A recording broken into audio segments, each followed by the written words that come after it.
lâu ăn mà mọ thế đấy, bàn mà mọ thế đấy, lâu vô vô tàu vay chênh thôi, ọt đấy đã mọ tui phê, đã lưu chọn buổi ăn tật, nó đọt cho lên, anh em ăn cái bông ít chai, bông chè, anh ấy cho,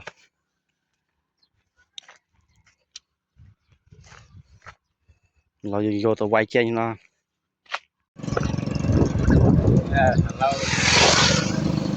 bỏ với cà phê đã.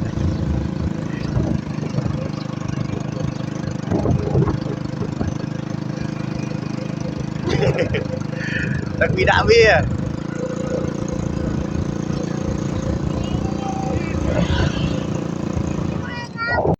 và lâu dùng đó lấy lỗi và lấy kháng ấy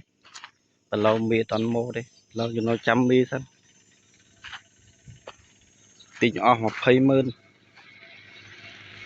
tình học hay mơn bị bê nữa à tôi những bông hòn anh không bông ít chai hòn này là đọt giọt tình học hay mơnจะมายึงโลกอีกมันประมาณก็ตีจะมายึงโลกตัวบ้านมันเอาคนเอาคน